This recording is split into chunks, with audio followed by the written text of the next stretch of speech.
doing video and be like, hey, maybe I shouldn't just have this blank white wall behind me. And it was like, I got a few Funkos. I got like a Giants helmet back when I used to care about the Giants. And then it snowballed. I was listening to Alfred. I don't do a lot. Do you listen to a lot of like fantasy podcasts and stuff? Or are you more so just like, I just I just do my thing and then I just kind of consume other media outside the space? So it's going to sound so mean being in the industry, but 90% no. I try to dip in a little bit. Right. Like I obviously have listened to you, I listened to Chris Harris, Alfredo with the series, which you're about to talk about. But yes, the biggest reason, and I don't want to speak for you, but I feel like you do the same thing, is like, I don't want to cloud my opinion too much. Like I want to have mine in place. And then I just go and like, hey, I'll check this one out this week and maybe I missed something. Yeah, right. Exactly. It's more so for me, like, of course you want to support, friends and stuff in the space and whatnot. But I also just, not only that, but I kind of want to break from, all this stuff that we're doing 24/7. Like, I just want to kind of veg out and just think about something else. But I was listening to anyone who hasn't done so. Alfredo Brown, friend of the show. He started doing the Pretend GM podcast again, and he is bringing on different analysts. I was on, you were on. And he was bringing on different analysts, and he talks more about like process and life and not just fantasy football stuff. So to me, I'm like, oh, I have friends that are being interviewed. I want to hear the kind of crazy things that they're going to say on this show, right? And I listened to parts of your episode, and you know what? I completely forgot that you owned a deli. I completely forgot that was because when we first, I mean, we've known each other for like over a decade basically now. Yeah. And when I first met you, I feel like it was around the time that you would have owned the deli, right? It was right around that time, actually. I think it was close to closing. It's funny you bring in deli, like that's the reason you say I want to digest other things. It's like I can always compare it to if you're a butcher and then you have to come home and eat steak for dinner every night. It's like it's not the last thing I want to do is just do more of this, but you kind of need that break. But yeah, it was the deli. It was also the ill-fated wonderfulfootball.com. Do you remember that from back in the day? That's actually one of our first overlaps. I forgot about football.com. That completely like it was just out of my memory. Wait, didn't I do stuff on football.com also? Yes. I forgot. It was you, me, and Denny for a little while. And then I completely forgot. How pathetic is it that I did work for a website and I don't even remember doing it? Somebody had to remind me about it last year. It's like, oh yeah, the biggest waste of a URL in the history of everything. Oh my gosh, this is like mind blowing to me that this was like this was not even like I have a decent memory for stuff like that. None, zero, no memory of football.com. I mean, I'm assuming it's not even close to a thing anymore. Yeah, it's not really, and it's all soccer. Oh, okay, that makes sense. Yeah, the actual football, man. Yeah, they had this great URL, and then nothing happened with it. Man, was it just who else was it? Just us three? You said me, you, there and was Denny? One or two other people. I don't even remember now. And I don't either. I'm spacing on the guy who brought me over with you guys, because it was like us three trying to do the majority of it. And I remember like both you and Derek are like, man, this is ridiculous. They're just throwing so much at our plate just for nothing. And like, not you want to get your foot in the door, but it was yeah. If you want to see how to poorly run a website, they go back and somehow resurrect that. Oh my gosh. After this, I'm going to have to Twitter search like my handle with football.com and see if there's anything out there to see like what I was saying and stuff. And then the other thing I need to talk about is your gaming background and the 16-bit stuff. Like where did that like, is this just a nostalgia thing for you? Or is it like, 100%. Are you still crushing like 16-bit games on the regular? Not on the regular as much anymore. Finally getting a wife after 20 years, it kind of curbed that a little bit. You were actually also a part of that wonderful, 16-bit and under video game draft that we did back in the day as well. Oh, I do. Okay, I do remember that. You remember that one? You had a pretty strong team. Yeah. So this is this is my personality. That's why I did it. So it originally started off with when back in the day of football.com and the deli worlds as, doing video and be like, hey, maybe I shouldn't just have this blank white wall behind me. And it was like, I got a few Funkos. I got like a Giants helmet back when I used to care about the Giants. And then it snowballed. It turned into this. Yeah. It kept adding to it, kept adding to it, kept adding. And I love it. Look, and that's the thing is like, I've seen the comments. I've seen people who are like, I'm not listening to some guy that looks like he lives in his, mom's basement or, he's still a 12-year-old. And I'm like, well, if you don't, but that's me. That's legitimate. Me. Yeah, So right. I'm just embracing it. Right.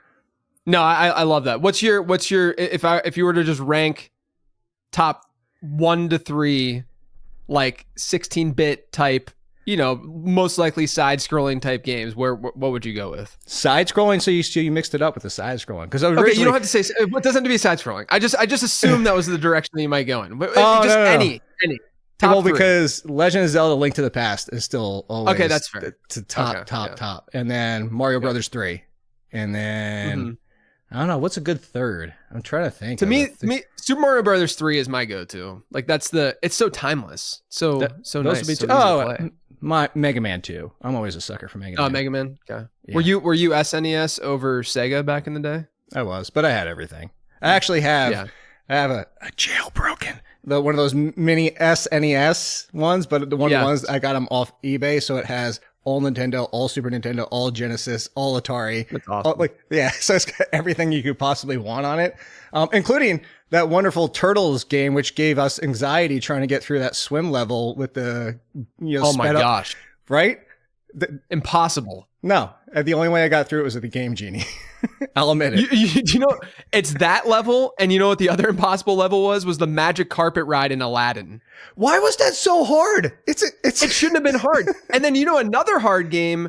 And I actually heard. I know that we're getting way off track here, but I heard a story about this. This might be, someone can fact check me, but did you ever play the Lion King game that came out around the time the movie came out? I did, but I never played all the way through it. Right. So evidently they made it really, really hard on purpose because they wanted people to rent it and not be able to beat it and then go buy it. Oh, I thought you were going to say additional rentals. Wow. But either way. They want to be, and apparently it worked from a business model standpoint. Like people actually did get really frustrated, and there was some really insane things that you had to do in that game it was like, it's just so bizarre though. You get these children movies and these kids movies in Aladdin and Lion King, and then they make the games freaking impossible. I will say the only satisfying one was Battletoads finally getting through the speeder bike level. Because you could isn't that notoriously like one of the hardest games ever? But you eventually memorize it after doing it 750 times before you finally get through. Yeah, exactly. All right, I want to shift to our focus a little bit to football here. My first question to you, I like to ask this when people first hop on Perspectives, but how would you sort of describe yourself as an analyst? Anyone who hasn't listened to you and read your work, would you say you're more numbers driven? You're more film driven? Like, what's your process like? We're about to start the season. I mean, for the record, we're recording this before the Thursday night game, so this will be out on Friday. Hopefully, we won't talk too much about those teams tonight. But even if we do, you guys now know. But are you analyzing this stuff in spreadsheets more, or by watching, or a mix of the both? It's actually almost 50-50. I hate to make that the answer, but for everybody, the explanations behind it is I watch, I believe what I see, I believe what I know. I don't think I'm the best watcher in the business. I actually give that to Emery Hunt. I think he's the best scout in the business, but I recognize there's a ton of people out there who watch and know football even better than I do. But I've watched enough that I know things, and then I use the numbers to go back and kind of fact check myself. I go through and find the metrics throughout the week, and I go independently. I watch everything. I make notes on Sunday, Monday, the other days and stuff like that. But then once we have access to True Media, there's a million sites out there we can go through. Then I go through and look for outliers, and then I go through and look for things that maybe were important to me. I didn't expect blank to do this week. Let me go see if the numbers are matching up with anything, and then I'll go back and readjust. So my custom projection spreadsheet in the preseason is for people that don't believe me. I'm hey, I don't believe your target share. I want to change it. And that's kind of why I created it, is because I don't think any of us are 100%. We know none of us are 100% right, but I like to go back and forth. So to say my rankings, so to speak, would be this is what I feel, go through my projections and the metrics and all that type of stuff, come back to my rankings, run it through one more time, and then that's where I get my final result. It's kind of going back and forth and back and forth and back and forth. Yeah, it makes sense. I always hesitate asking that question because I think most people will have some, I mean, they should have some mix, right? I mean, it might be more like 80-20 or something like that, but like Chris Harris is going to be more, you mentioned him at the top of the show. He'll be more film. I'll be more data, but it's not like people are like shocked when they learn that I literally throughout the week then watch every game from the previous week. It's like, yeah, I mean, it's my job. I don't want to sound like a moron when I'm on these podcasts and stuff, So, I just like to sort of, establish, where you're coming from with some of these takes before we really dig in. But now that drafts are finished, I'm assuming that are you done drafting, officially done drafting, or do you have any more? No, I always try to make sure I don't have anything come Labor Day, just because I want to hone in on week one. By the way, real quick, credit to you. JJ sent me the guide, and I actually read through, and even that, because I know you lean more towards metrics, and I fact checked myself on some of the rookies just to give you an example. So I even look to other people as well. Thank you. I appreciate that, man. I appreciate that. But now that drafts are over, what's one strategy that you saw a lot of other teams use this year? It could be something that you feel really confident in, or maybe even not, because I think that there's a lot of directions you can go here. But what's one strategy that other teams used that you think was just not right, that you just really couldn't understand why people were approaching their drafts in that manner? I can never get on board with this. I have come around to saying, you know what, if you want to go elite quarterback in round 4, maybe round 3, depending on your setup. If you want to go elite tight end, I always reference the Travis Kelce years of you need to be a top 10 wide receiver to make that first round, let alone second round, or I should say second, let alone first round value warranted. And I don't have a problem going either direction. If you want to do one, like I said, late 3rd, early 4th, and of course I'm coming for your Twitter handle with that. I know you've changed throughout the years and flexible. But anyway, it's when they double tap it. I even tried it once just to see hey, maybe I can get into this and see if there's some type of way where you have that leg up at both and your team can come out in a good shape. And I just don't see it being in a good shape because you've sacrificed what we know when you go early quarterback or early tight end. You're sacrificing running back, wide receiver. You're playing catch up. You offset it by having that quote unquote advantage. But it's just the fact that advantage has to be so stark for it to pay off. Yeah. And when you double tap it, now you're basically buying in saying, I'm going to have a quarterback that scores 3 to 4 more points than most everybody else except 2 teams. Same thing at tight end. And if it just doesn't hit, you're looking at your team. And I got to the 8th round, and I'm like, man, I'm still trying to play catch up with my running backs and wide receivers. And I cannot buy into it.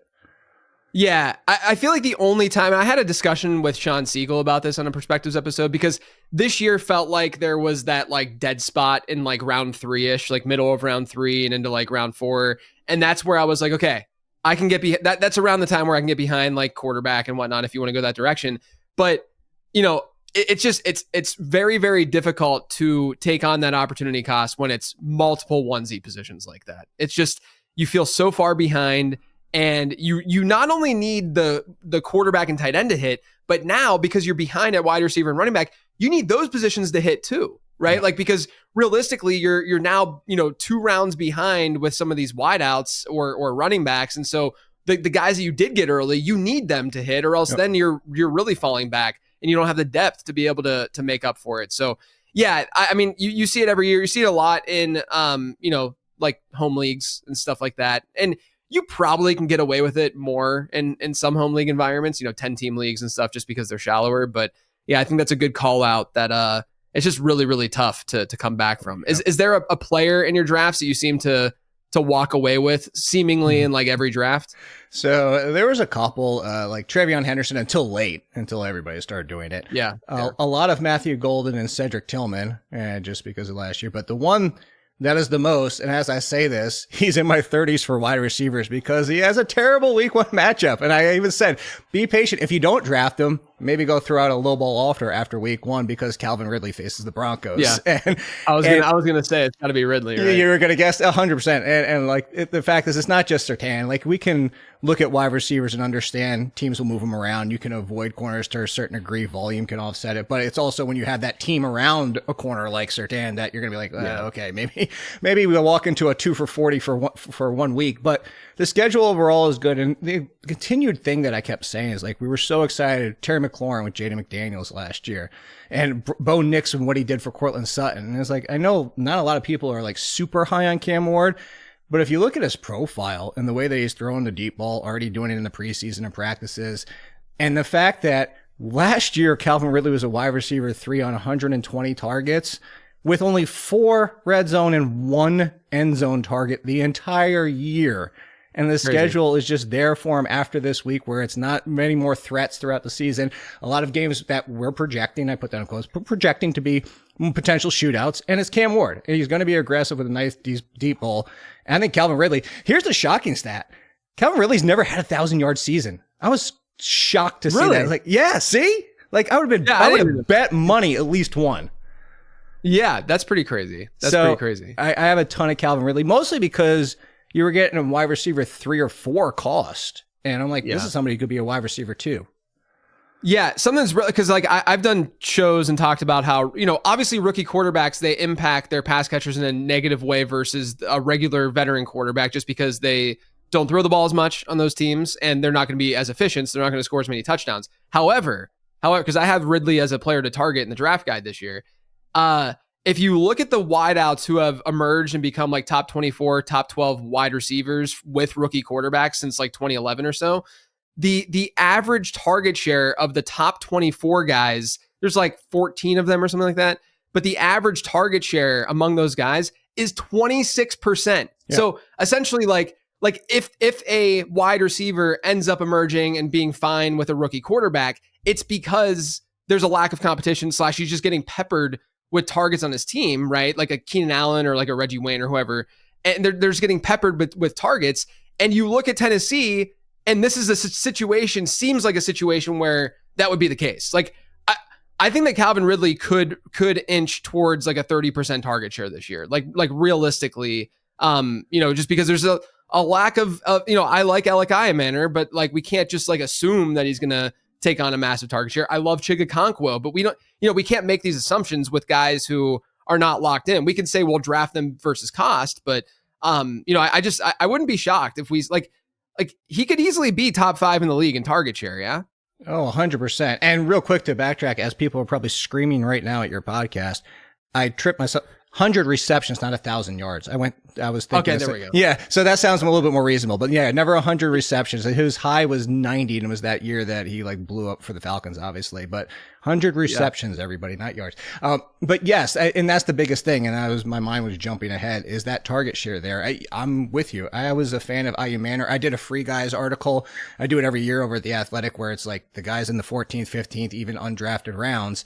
And Iamaner was there. And I was like, hey, all he needs to do is get past Tyler Lockett, who looked pretty washed last year, and Van Jefferson, who has 2 games a year. Well, here's the good news. He's already passed Van Jefferson. But your point being is Iamaner's not a first-round talent. And we can be excited about that. Okonkwo, we kind of wanted that to happen after his rookie season because of the efficiency, but he's kind of still Okonkwo. Like, you look up and down this depth chart, and for all the arguments people are making to be on McMillan and his target share volume with the Panthers, why aren't we doing the exact same thing for Ridley? So I'm with you on that. Yeah, 100%. Is there a player that you wish you drafted more, but you just seem to not be able to pull the trigger? Maybe because there's other players around him, that you liked a little bit more. So I just said McMillan. Tedero McMillan was actually one of them, mostly because, of course, 3-4 weeks ago, there was a lot more competition for him there. And I was like, well, maybe he doesn't get to 140 targets. Maybe this isn't Malik Neighbors. And also, Bryce Young being part of it is like, I'm an apologist for Bryce Young, but at the same time, I'll acknowledge so far throughout his career, he's been much better in the intermediate game. So I was worried about ADOT. I was worried about how many are catchable. I could have seen a Calvin Ridley-like season for him, which is still good. It's just people wanted to take him inside the top 20. But the biggest one, and this has to do with the quarterback situation. And look, I was just not drafting Tyler Warren. I actually did a show a month ago, and it was like takes on the season. And then I was like, one of them is we won't have a single rookie tight end 1 this year. We've been way too spoiled the last 2 seasons. Well, that was before Daniel Jones in his intermediate game took over at quarterback. Yeah. And that he's just going to pepper the heck out of Tyler Warren. So for differing reasons, I just did, and Tyler Warren being in, especially in that 7th, 8th round, is like, that's usually where I'm loading back up on wide receivers or running back that fell. So to your point, it was more about the names that were there that I didn't want to invest, and they never made it to me. But now I'm definitely like, well, I wish I would have had a few more. I have like 1 share of McMillan and 1 share of Warren, and I'm like, I wish I had more now. Yeah, no, look, the Tyler Warren thing is really interesting to me because I was drafting it because I did tons of best ball drafts and stuff. And I was drafting him when he was like a 10th round pick and it was easy, but he got on DraftKings, like he got like late 6th ADP, like towards the end of the off season. And I couldn't get there. And I'm on Twitter and stuff and I see really respected analysts who I adore, like saying like really, really great things about Tyler Warren. And look, I liked him as a prospect. I like Colson Loveland as a prospect. And if they tested, I would have probably liked them even more if they just were able to show off their athleticism a little bit. But I also look at Indianapolis and I say to myself, okay, if you're going to be in on Tyler Warren, like I get the upside case because he's good. But at the same time, Michael Pittman's been a target machine since he's been there, right? 25% target share is basically like yearly for him. And then Josh Downs last year, only Puka Nacua and Malik Neighbors were better in targets per route run than Josh Downs. I mean, like you have two really, really solid target getters. And historically, we've seen tight ends break out when they are a top 2 option, within their offense. And then, we're also talking Daniel. Like, I agree that Daniel Jones is definitely the better fit for Tyler Warren. I wish I had more season-long Tyler Warren, but it just got to the point towards the end of the draft season where like it was just hard for me to pull the trigger based on where he was going. But I'm not like I didn't fade, but like you, it just got to a point. It seemed like where it seemed like the hype was just getting a little bit out of control, and we could easily, because it is a talented rookie tight end, we could easily look back on this podcast and be like, man, these guys are idiots, right? 'Cause he's a player. But situationally, it just doesn't seem like it's there that much, right? Like it just like are you like even now knowing Danny Dimes is starting for them? Like, do you think that he's a locked in top 6 tight end in ADP by in ranks or top 7? Like, are you taking him over like TJ Hawkinson right now? No, and I mean part of that's because Jordan Aston's suspended, but Hawkinson's a great one. You bring that up. Hawkinson's season when he was a rookie was basically kind of last man standing. Go back to Evan Ingram years and years ago with the Giants, last man standing. Sam Laporta, almost everybody else got hurt. And like, that's your point, is that you have to be a top 2 option to really click. And it's not even that Daniel Jones. I do think they're going back to Anthony Richardson at some point, which means stock up for Alec Pierce, but stock down for pretty much anybody else. I think Downs can play with either of them. This is why I took a lot of flyers on Josh Downs late and especially in best ball.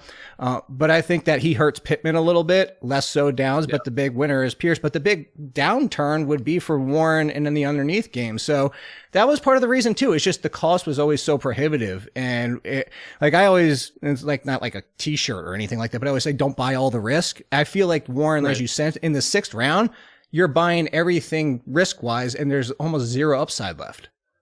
Yeah, especially because that range still has really good wide receivers. Like that was the hardest part for me, is that I'm sitting there looking at like, these like Roma Dunze and stuff, and I'm like, I can't take Tyler Warren over Roma Dunze. I just can't do it, 100%. And so it's been a really weird journey for me with Warren. I have enough where like if he does have a good season in best ball, I'm not totally toast, but I do think that some people, it got a little out of hand. Like I couldn't call him like my league winning tight end just based on the cost and based on how things were changing. If you were to give, since you are the all in kid, I'm gonna ask you to give a gray area answer and not an all in answer. What kind of odds, just a percent chance, okay, 0 to 100, that Daniel Jones? I'll set an over under. Daniel Jones games played. Okay. And then I'll move it based on how quickly you answer this. Okay. We'll start at 8.5 games. Under. Oh, you go under? Okay. Yeah. That's where, okay. Do you think that there's like, I could really see a scenario where the Colts, now the one thing that's making me not feel as strong is that I think the division is just up for grabs in general. So like they might be more competitive than we think, but I think there's a chance that like Steichen and Jones are both gone at the same time, basically, right? Where they fire him and then then the new coach steps up and then Anthony Richardson's just the starter and they see what they have in him. And then that's how the season kind of goes, but I'm with you. I'm hesitant to say that Dimes is going to be their like 17 game answer. It's similar to, I think like Flacco, like who do you think plays more games this year? Joe Flacco or Daniel Jones? If health's not involved, Flacco. Okay. I think so. Like, I'm a conspiracy theorist on this one, and I'm not usually down this road, but here's why. So I think Flacco's basically the quarterback until week 14 when they decide whether it's Sanders or Gabriel. Like one of those, like we're going to make it through. Maybe if they're 1-11, maybe it happens a little bit before that. Like I just don't think until like things are toast. The thing with Daniel Jones is, this is where I went with it. It's like, all right, so if you're Steichen, you start Anthony Richardson, he has a bad game. What happens immediately after the game? Are you going to turn to Daniel Jones next week? Turn to Daniel Jones. Turn to Daniel Jones. Turn to Daniel Jones. With Daniel Jones, we know who he is. I mean, we saw this in preseason when the beat reporters, the very first 7-on-7, I'm sure you remember this, the first day, they're like, Daniel Jones overthrew a wide open Alec Pierce. He's the Daniel Jones we've always known. So I'm saying, wait for him to have a bad game or two. Then you turn to Anthony Richardson. He has a bad game or two. It's like, well, we can't go back to Daniel Jones. We know what he is. So there's my conspiracy theorist of it, is that you're just waiting for 2 bad games for Daniel Jones. You go back to Anthony Richardson, hopefully that you save his career, and if not, like, you move on and you have a top 3 pick. Yeah, I mean, that's the thing. Like when you're a coach on the hot seat, because I feel the same way with like Brian Dable, right, in New York. You're a Giants fan, aren't you? Right? No, I gave them up. So speaking of Daniel Jones, as soon as they drafted, I'm like, I'm done with the Giants. I'll give them 1 year to prove me wrong. They didn't prove me wrong. Right. I'm like, I'm out. I'm done. And then you've watched this organization for the last 6 years. They do everything possible to make the wrong decision. I will give credit. The last 2 years, they're kind of coming around a little bit, but I can't play this game anymore. Plus, we're fantasy guys. It's hard to root for a team anymore. No, I totally get it. But like with the Giants, like Brian Dable, to me, he's on the hot seat. Like if things don't, like if they don't show some promise this year, then he could easily be gone next year. And so from that perspective, like I think that they're going to have to be more aggressive with a quarterback change, because if Jackson Dart comes in and he shows that he's really good, then Dable can go to the front office and be like, see, told you he's good. Let me develop him and we could turn this into something. And I feel similarly to like a guy like Steichen, where it, like you're saying, if you start with Anthony Richardson and you need to bench Anthony, you can't go back, right? Never. Like it's very rare that we see like even like a Bryce Young situation kind of go down where, you sit him for a little bit and, he gets benched. And then I know injury kind of played a role in him coming back and stuff, but like, that you rarely see that rebound favorably. And you'd rather, as a coach, want to end the season, with at least some hope, and you wouldn't be able to really do that with Daniel Jones. So I think that's going to be a very, very interesting situation to watch, especially with Tyler Warren. I've teamed up with DraftKings to kick off week 1. Head over to DraftKings, deposit $5, and get rewarded with 1 DFS ticket for week 1 and play free for your shot at a share of millions. The ticket reward amount varies and is based on deposit, but make sure you sign up with promo code LATEROUND today. Gambling problem? Call 1-800-GAMBLER or 877-8-HOPE-NY or text HOPE-NY to 467-369 in New York. Help is available for problem gambling. Call 888-789-7777 or visit ccpg.org in Connecticut. 18 plus in most eligible states, but age varies by jurisdiction. Eligibility restrictions apply. Void where prohibited. 1 per customer. Minimum $5 deposit required. Ticket rewards or site credits only valid for use on eligible DFS contests. Ticket rewards are single use and expire 9/8/25 at 8:20 p.m. Eastern. See terms at DraftKings.com/promotions. Sponsored by DraftKings. Now back to the show. Are you in or out generally this year with the rookie hype? Now I did an episode in July about how ADP is rising with rookies. Like we've seen, higher ADPs with running backs and wide receivers. But do you think it's now officially like gotten out of hand, or are you still drafting these guys? I'd say mostly out of hand, just because it's spilling into questionable situations and people that are buried. That's the issue, is that, as you said, 2 months ago, like I was loving Travion Henderson in the 5th and 6th round. And then he's all the way up into the 3rd, which, hey, it might work out, but now the opportunity cost again. Others, RJ Harvey was actually, they were flipped. RJ Harvey was more in the 4th round immediately after the draft, because everybody's like, oh, new Alvin Kamara.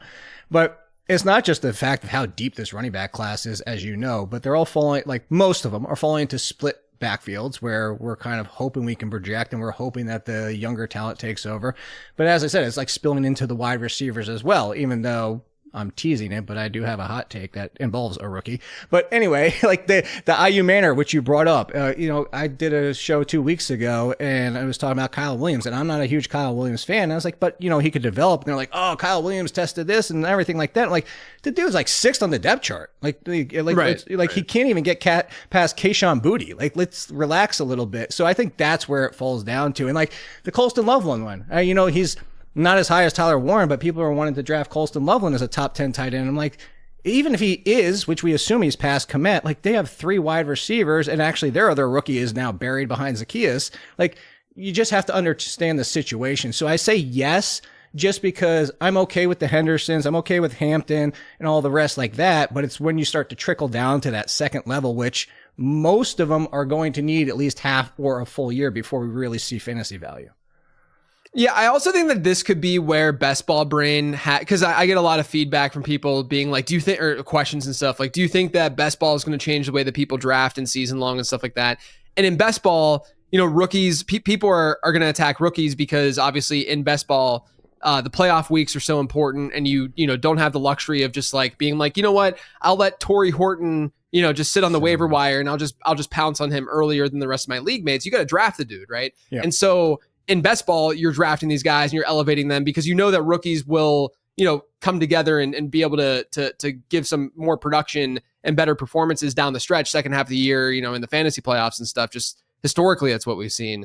But in a managed season long league, it is a little bit different. Like I've kind of tinkered with the idea, and I'll ask you how you kind of handle this. Like Torrey Horton's probably a good example because I like Horton, but I also recognize that the chance that he like comes out, on fire or is pretty slim. Like it's probably not going to happen. I hope it does, but more than likely not going to happen. And so in those situations, are you like, let's say that you love Horton or you love Alec Iamaner, right? And now obviously he's starting, so maybe he's not even that great of an example, but regardless, like, are you drafting these guys and holding them, or are you saying to yourself, okay, day 3 rookies, I know who they are. I've done my research. I feel good about like their place on this team.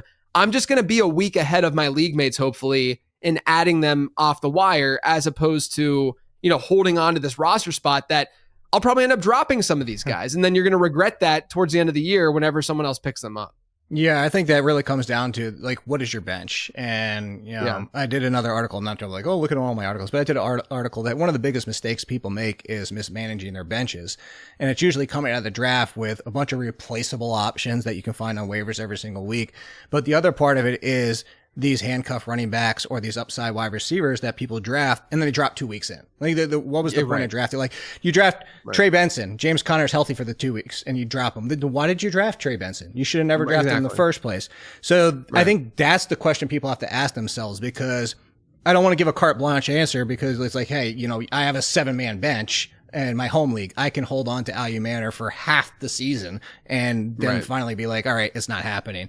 You have a 4 or 5-man bench, it might be a little bit different, but I think you have to kind of, create a narrative for yourself, so to speak, or like the narrative of how does it happen. So Torrey Horton, I think that's a really good one, because Cooper Kupp looks toast. Cooper Kupp gets hurt again. All of a sudden, Torrey Horton matters. But that's not going to happen without that. So if 4 weeks into the season, Kupp looks like Kupp from even 90% of Kupp from 2 or 3 years ago. And then you're like, well, then I could just drop Horton because it's just not going to happen unless he gets hurt. And then, like you said, a week ahead. So it really comes down to, I try to wait as long as possible, basically until the buys. And like, I need to, and that's just my worst player.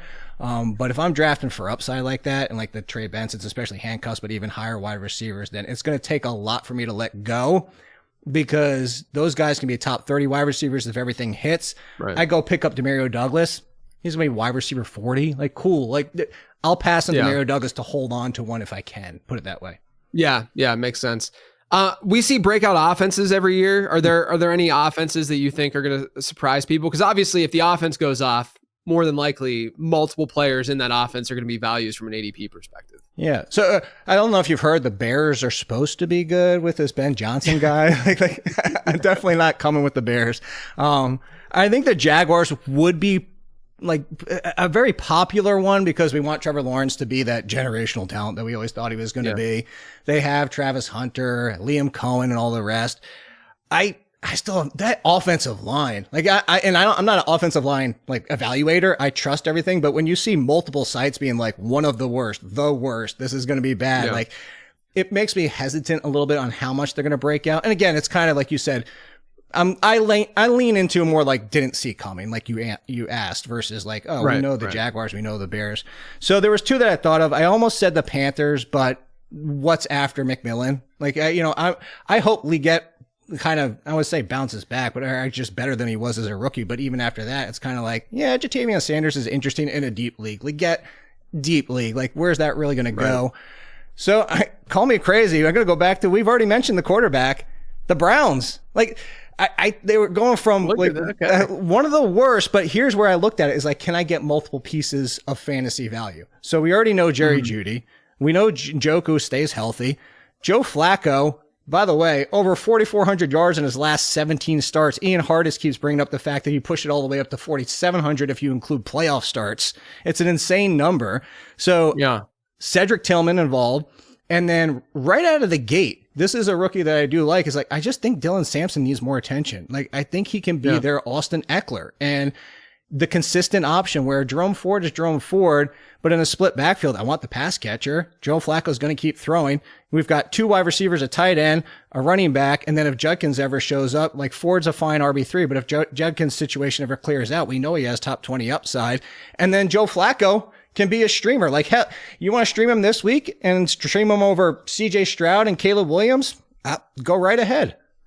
Yeah. I mean, I think he's a legit option this week, and it's crazy to say that for a 40-year-old, quarterback. But I mean, like if you look at it from a value perspective, I get it. I was more into Tillman than Jeudy, from a value perspective this season, just because I mean, Tillman last year, that final month, he had like a 22% target share in that offense, right? Like he was getting used, and he should more than likely still be used, just given what they have around him. And then that backfield, I think that, we'll probably see Jerome Ford like get, just because he's the veteran, and they might go with the veteran early on. But Dylan Sampson, I've said it on this show, like Ford is the safer one, maybe early on in the season, like negative game script kind of back too. But Dylan Sampson to me has the upside of the two, and especially, if Judkins doesn't, we have no idea what's going to go on with Judkins, like we just zero clue.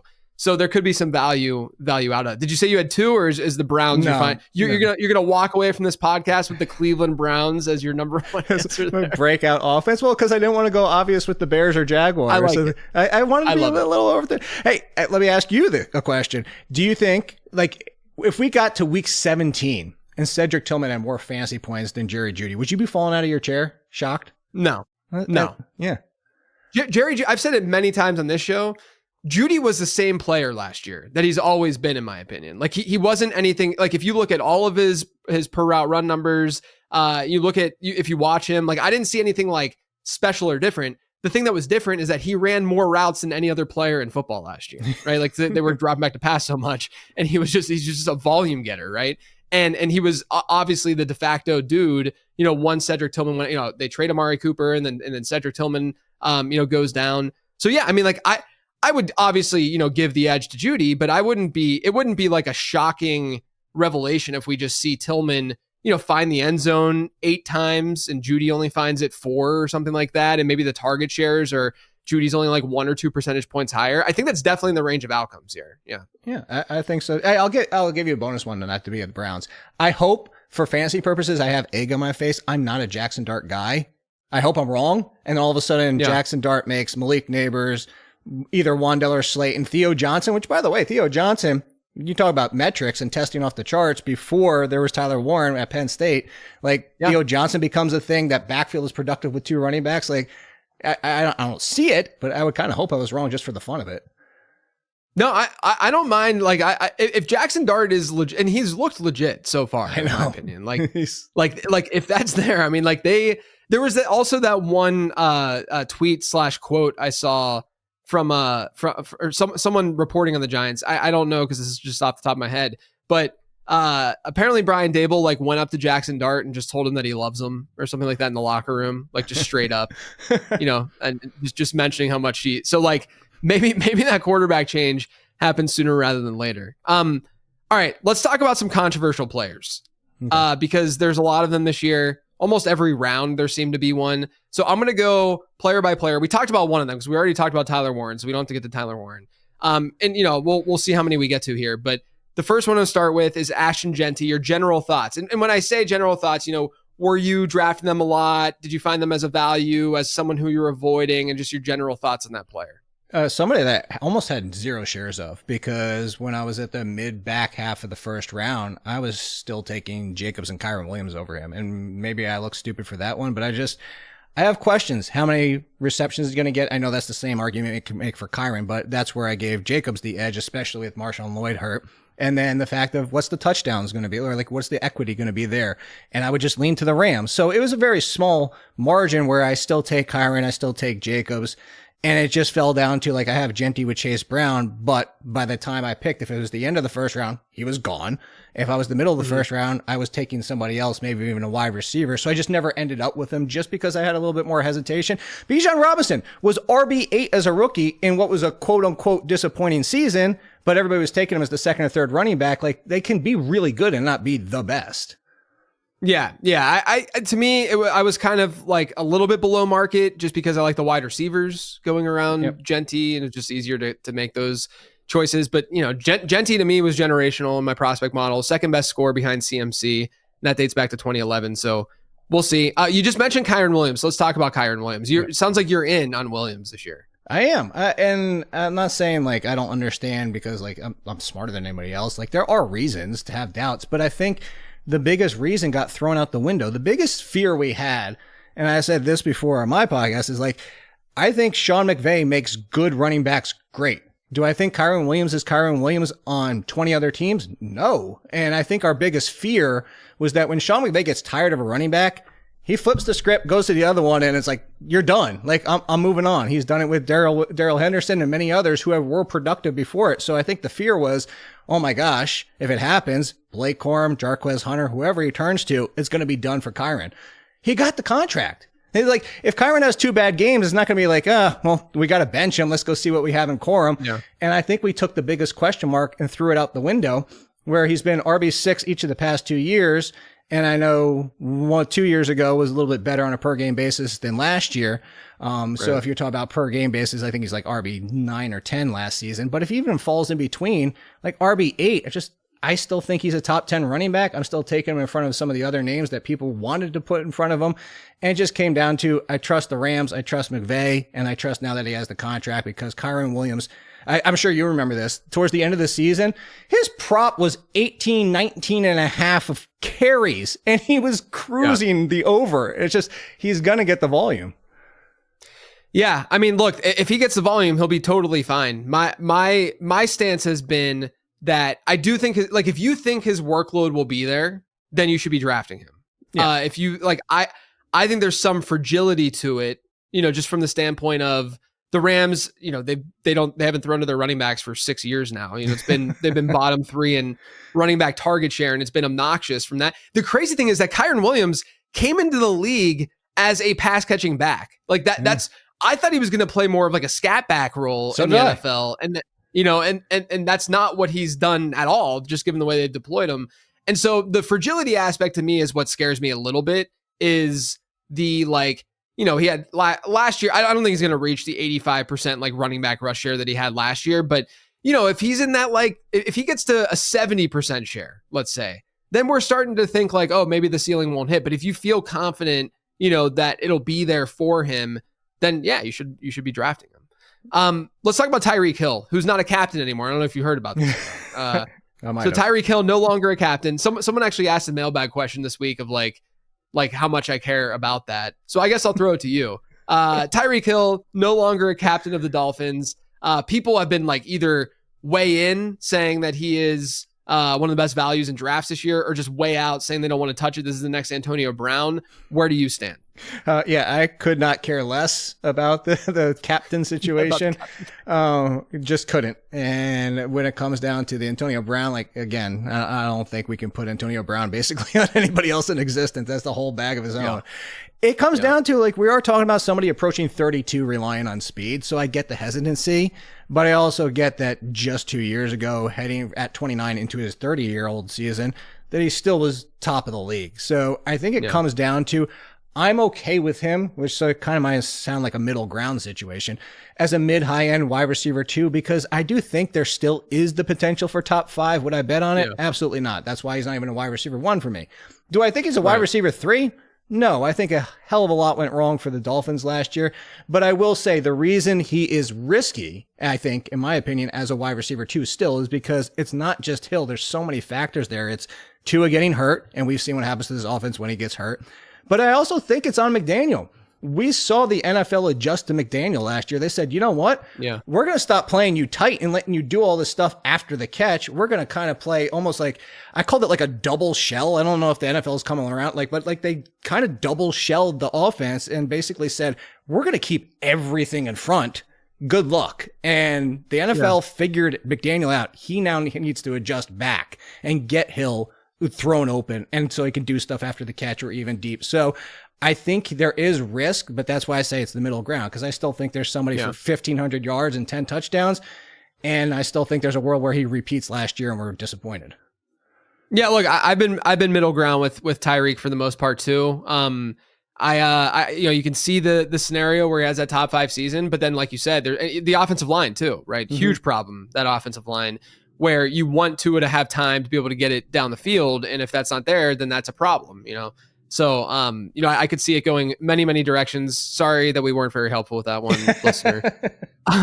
Let's go to Omarion Hampton, where Rich Eisen broke the news that he is evidently starting this week. He was told that Omarion Hampton is starting, but Najee Harris now back, seemingly going to be able to be active and play after that fireworks incident.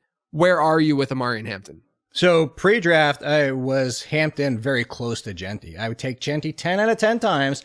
I just thought the gap was smaller than some people wanted to make it. Just similar to Gibbs and Bijan back in the day. Back in the day, it was 2 years ago. So I just say that to say, I like Hampton a lot. It's Greg Roman and his offense. This is the same offense that kept turning to freaking Gus Edwards again. I just think Harris isn't going to be so much a value in his own right. I just think he's going to be a thorn in Hampton's side. A nuisance. Yeah, and it's not a huge one, but we also have to see if the offense, surprisingly, last year threw a lot inside the 10-yard line. They weren't even at the top of the league. They were actually near the top of the league for throwing versus running, and I think that will change with Hampton and Harris, but what if it's a lot of Harris and not so much Hampton? Where all I say is to present the fact that I just don't think Hampton's going to bell cow this backfield. So 240, 250 touches. Yeah, I still think he's a top 15 running back because that talent and in that offense, absolutely. If he finishes at RB1, wouldn't be shocked. The problem I had with Hampton is because Harris, stop playing with fireworks, everybody. The reason like Harris not being out there is Hampton kept getting pushed up. And then I'm like, well, if you're going to be drafting him as a fringe RB1, I'm out. Yeah, the weird thing with Hampton is that he's almost like a safe option as a rookie. Like right. the funny thing with like the Greg Roman offense, and I've tweeted about this and written about it and talked about it, but like he's been a coordinator for 10 years now and completed seasons. He got fired in Buffalo after like a month.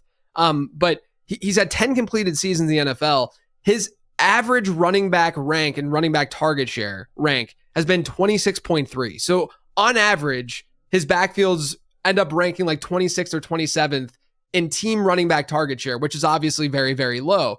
And then if you even adjust that for because people will come back and be like, well, he had mobile quarterbacks or, he had, bad running backs back there. But when you adjust for that, every single running back and the quarterback still stuck around in those offenses. Like we've seen, for instance, Lamar Jackson playing without Greg Roman the last couple of years, and they've had much higher running back target shares without Roman than with Roman, right? And they've had Derrick Henry, who's not a target getter. Like that's not what he does. He's not a receiving back, right? And so there's a lot of reason to believe that this offense just doesn't target running backs at a super, super high clip.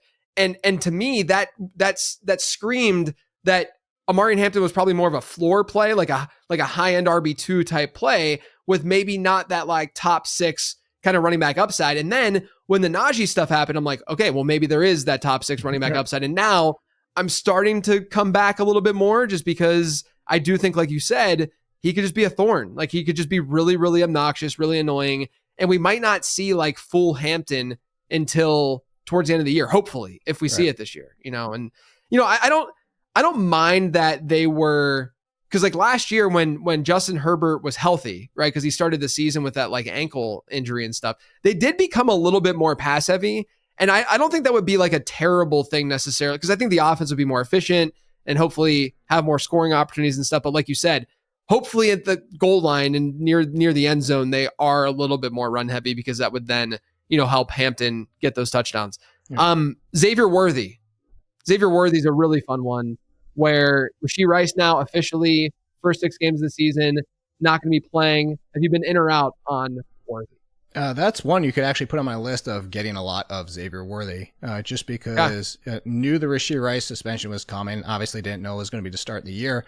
But the thing I kept bringing up was that for everything that people talked about for Rashee Rice's rookie season, Xavier Worthy did the same thing at the end of the year last year. And then we saw like that this offense kind of needed him. And it wasn't so much the fact like I don't like Rice than Worthy. Like if I knew both of them were on the field 17 games, I would take Rice over Worthy, but the gap wouldn't be that big. I actually went into this when there was that early, you remember like a month or two ago, there was like, oh, it might not even happen until 2026 for the suspension. I was like, okay, well, Travis Kelce's toast. Like he's the one that's going to fall to the wayside. And I actually thought this could be like Rice 23, 24% target share and Worthy like hovering around 20, and kind of what they used to do with Kelce and Hill. But now Kelce is the one that falls to the wayside, is like a 13%. Sure. Kind of like the 49ers to a degree. So I've been in on Worthy a lot, because there's also like, when I said before about presenting, like they play out the scenarios in your mind, like there's a world where would you be shocked if Xavier Worthy was just better than Rice because he hasn't been injured? He's been with the team. He makes another step forward. I would, again, still take Rice. It's just, it's similar to the Devontae Adams argument that people want to make with the Rams for Nakua. Like if we got to the end of the year and they're neck and neck, or even Adams. And that's why, because Worthy was still going so cheap, and still is somehow today, even knowing we have the 6-game suspension, that he's going as a fringe wide receiver 2 or 3, and you get him for the first 6 weeks with no Rice. Like I want more people to be on Worthy. That was the weird thing that I witnessed, especially in like the best ball streets, where like, the market reacts immediately to different news items and stuff like that. And when we officially learned, because again, like you noted, like we didn't, like a lot of people were saying that Rice, because he wasn't going to get have his court date until January of 2026, and so we were making the assumption that, oh, well then the NFL doesn't react and act until after these things happen, so this could be another year where Rashee Rice is on the field. And so once that officially happened, that he pled guilty and he took whatever, all the legal stuff that happened, when that went down, I was shocked that Xavier Worthy's ADP barely moved when we officially knew that there was on DraftKings all summer, you had Jordan Addison knowing that he was going to be suspended. We all knew he was going to be suspended. And then his ADP didn't fall until after the official suspension happened, right? But then with Rashee Rice, we find out that he's going to miss 6, or he's going to be suspended this year, right? We don't know exactly when.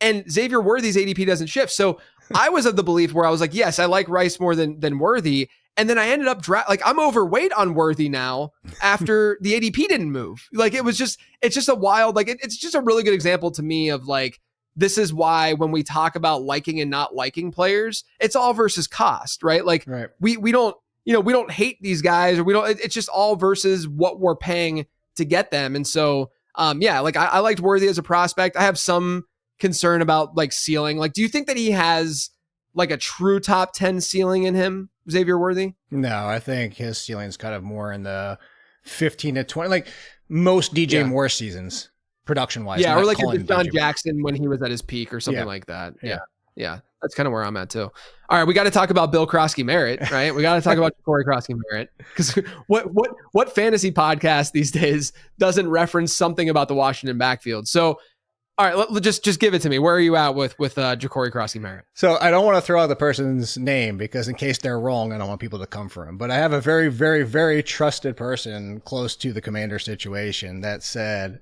I warn you coming out of the gate for Jacory Croskey, or Bill, we'll just call him 4-name guy for the Commanders, because he said this. He's like, the team does love Croskey-Merritt. Let me make that clear. The issue is, as you well know, he's played 1 game since 2023. Like people, so the thought is, because he's on the Commanders and they do love him and they want him for the second half, that they are going full blown committee out of the gate, and it's going to be a nightmare for us. When the answer just truly is, Austin Eckler, who was productive last year, the pass catching option, not to mention the matchup with the Giants. If you want to try to avoid that defensive line, what are you doing? Check out Austin Eckler.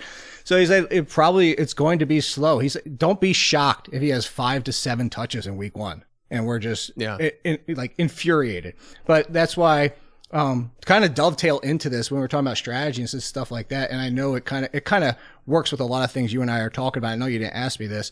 But the preseason, I think the perception of you're talking about Croskey-Merritt, I'm talking about him, all these players, and they get hyped. And so 2 months ago, Trevion Henderson talked about, and we see these guys every single preseason, the helium, they just rise. And then you almost you get people in your drafts are like, well, I got to get them because I need to look like the smartest person. And then you not only buy all the risk, you take them where there's no possible way they can even return value. And I think that Croskey-Merritt was fine until this past week. I would not draft them at RB 28, 30, kind of as my bench option where I can be patient. And maybe that's the tell for everybody out there. If this person that told me this is correct, the immediate thing you should be doing after 2-3 weeks, go get him on the cheap because he'll be nice in the second half of the season.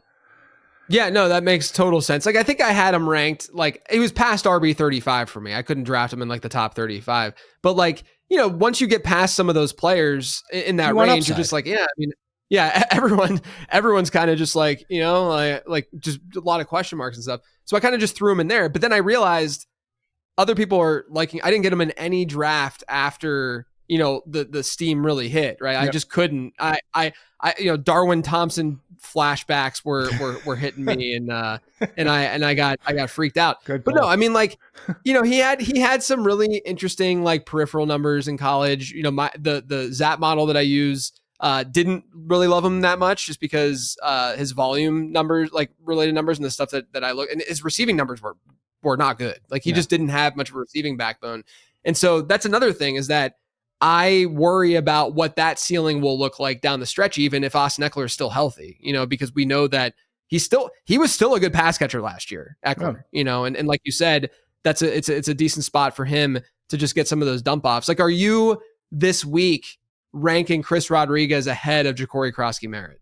No, just because I'll chase the ceiling, and I think Chris Rodriguez is just based on hopefully getting a touchdown, which if he hits, cool or whatever. But they're both basically in don't start him range. And I think with this backfield, as we've learned throughout the years, and hopefully most people know this, but going back to Cam Newton and all these, when you have that kind of quarterback that runs as much as they do, you only want one option, hopefully next to him. You don't want 2-3 options because then it's just the volume just can't be there. Yeah, and I wonder even at the goal line, are they going to run some funny stuff and funky stuff with Debo? I was just going to say Debo's going to get 3 touches a game. Yeah, there's a lot that can go, and I don't mind him for sure. Especially I got lucky that I had good CLV with him in best ball and was drafting him in the 19th and 20th round early on. But I could not, I can't get behind the 6th, 7th round price tag. It's just really, really difficult for me. Yeah. All right, one more player since we talked about Tyler Warren. This one maybe doesn't seem controversial, but I kind of think it it's people have had differing views. But Jordan Mason, going from San Francisco to Minnesota, splitting that backfield with Aaron Jones. A lot of people think that he's just going to take over, but where are you at with him? I don't think he's going to take over. I think this is kind of the Steelers inverse, where if Warren was the lead and Najee Harris was the timeshare piece. And it's not that Jordan Mason was lighting the world on fire in short yardage. I know he got stuffed a lot. And this is where I think to go back to the beginning of our conversations, where metrics, everybody's well, Jordan Mason was 1 for whatever, but also, okay, well, look at the plays where he was 1 for whatever. And at the 1 yard line is going to be really tough for a lot of running backs unless you're Derrick Henry. Yeah. So you have to take all that into the equation, but to take one step back, it's not that Aaron Jones has ever been terrible either. He's not a thumper, but this is a guy who ran for double-digit scores twice with the Packers. Again, some of them not being from the 2 yard line, but the Minnesota Vikings offensive line was doing that team 0 favors last year. I know it's turned around and people are rating it as a potential top 10 unit. Well, cool. That also helps Aaron Jones. Do I think Aaron Jones is the premier back he was with the Packers and we wanted more touches for him? No, but that's not kind of really who Aaron Jones ever was. The Packers told us that. He needs to be a timeshare. But I would still take Jones over Mason. Now, of course, if Jones gets hurt everybody's going to be nuts for Jordan Mason. And that's cool because he'll kind of get that bell cow work. But as it stands right now, I think Mason is in that RB3, 4-ish range, depending on what your team and roster size looks like. Whereas, yeah, he's going to get touches every single week, but without a touchdown, you might be looking at 8 for 40, 9 for 40, like, 10, maybe he gets 12 carries and he gets you 60 yards, but without a touchdown, it's going to be hard to be excited about him. Yeah, and there's just he hasn't been a receiver throughout his career. And even at, when he was at Georgia Tech, he played with Jahmyr Gibbs and you can make arguments, whatever. But like last year in San Francisco, he had the opportunity to be a pass catching back because he was the lead back for them. And he had like a 3% target share, right? Like he was not seeing any work as a receiver. And you can sit there and say like, oh, Kyle Shanahan's offense doesn't favor pass catching backs outside of Christian McCaffrey, because I've seen that sort of retort to that. But Isaac Rendo was seeing more work as a receiver when he was, in that role. And so I do question, like I think the pairing from a real football perspective makes a ton of sense, right? You get an early down guy like Jordan Mason with an aged, receiving back. Because like to me, Aaron Jones has always been one of the most underrated receiving running backs in all of football, right? And so you combine those two things and you're like, this makes so much sense to have those two guys together. I just am going to always favor the pass catching back in these scenarios, So I've been going after Aaron Jones more. I'm not like overweight on Aaron Jones because of the age and all that kind of stuff, but I agree that I haven't been able to like really back the Jordan Mason stuff because realistically, it's like Jordan Mason is basically Braylon Allen in a better offense, right? And so, from like a projection, I was going to say or like Etienne and Bigsby. Exactly, Etienne and Bigsby. Like he's the Tank Bigsby. I would rather just take the Bigsby discount if I'm going to do that, if I'm going to get that early down guy. And I think, again, I always preface like, I know I brought up best ball and stuff, but it's a little bit different in best ball because you're not having to predict when these touchdowns are happening and stuff. But right. I do think that it's going to be a touchdown dependent type player, like you're saying. So definitely the same page with Jordan Mason. All right. Last question before I let you go. You kind of teased it earlier. Yeah. Give me a bold prediction for this 2025 season. Yeah, remember it's bold, but I'm going to do it. I'm going to come strong with this one.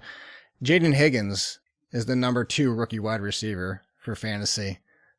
Here's why. So I compared him to Marvin Jones pre-draft. My colleague Dane Brugler said, I see your Marvin Jones. I'm coming with Nico Collins. I was like, oh, okay. Yeah, I love you, Dane. I was like, but that one's really aggressive. But here's why I like it is because even if he is Marvin Jones, to see that step up with, by the way, good timing on recording this podcast because I had this as my hot take even before the Christian Kirk missing practice with a hamstring injury because he's Christian Kirk. Exactly. Is the fact that if you look at where CJ Stroud still had some success last year when he was under pressure was throwing to Nico Collins, because when under pressure with Nico Collins, that was actually one of the highest yards per route run of any wide receiver when under pressure was Stroud to Collins. And I think that Higgins can replicate a lot of what Collins does. So if you gave me 90% Collins on the other side of him, stock up. If we're buying into the bounce back for CJ Stroud, that the offensive line's been somewhat improved and that we believe CJ Stroud is more the rookie season one, Higgins playing on the outside, Kirk in the slot, or Noel when he takes over or whichever because he's hurt. But I just looked at Higgins as like, again, Marvin Jones is what I feel like is a floor. Okay, 1,000, 1,100 yards, 6, 7, 8 touchdowns. Yeah, I think Travis Hunter can do that. Yeah, I think that Matthew Golden's in that world too. But if I'm wrong, and I'm saying this and Dane's right, and he is Nico Collins, I mean, we might be looking at somebody who can put up 11, 12, 1,300 yards. Would I bet on it? Obviously not. You asked for a hot take. But I'm a Jaden Higgins fan, and I think that there's a possibility he's the number 2 wide receiver for rookies in fantasy. Now, not to get you even more excited, but one of his 3 statistical comps in the ZAP model was Nico Collins. So I was letting you mention that. I read that. Trust me. I remember that part as well. So so I was letting you throw that nugget in. It's so funny watching, and this is a total aside, but it's so funny watching these teams draft wide receivers that have that are complete archetypes of wide receivers they already have. Like when I looked at, like, there was one year, like last year, like Xavier Worthy was a Hollywood Brown comp. Like that was one of his comps, or like Adonai Mitchell, one of his comps was Alec Pierce in my prospect model. So like, there's just always like these guys that, or this year, Jalen Royals was Rashee Rice. That was one of his top comps. Like there's always this connection. Like they always have their dudes. I mean, I think Higgins is, it's a great call. Like I think that he He's someone who, I don't know would be able to be a standalone one, but Nico Collins wasn't able to either right away, right? So him being able to play alongside Nico might be a really big benefit in the end. So I like that call a lot, especially with this Christian Kirk hamstring, which seemed like, I guess, it was going to be inevitable because it's Christian Kirk. I mean, but Christian Kirk when healthy, yay. But how often do we get that? Yeah. Right, exactly. Jake, man, this was awesome. Let everyone know where they can find you, what you're working on, and what you're doing in this 2025 season. Yeah, thanks so much for having me. It was a fun talk. At Only Kid over the Athletic, where everything is. And then I resurrected the old podcast. It's now the All In Speed Run, which will have JJ on at some point this season for a little short stint. Yeah, on a Wednesday there. So I appreciate that. And like I said, I appreciate you having me. This was a lot of fun. Yeah, man, it was great chopping it up with you. As usual, you guys can find all my work over on lateround.com. I mean, if you still want to buy a draft guide, I won't stop you, but more than likely your drafts are over, but you can still check that out over on lateround.com. Sign up for the newsletter. It's totally free. Make sure you're subscribed to both the podcast and the YouTube channel. Otherwise, everyone, thanks for tuning in.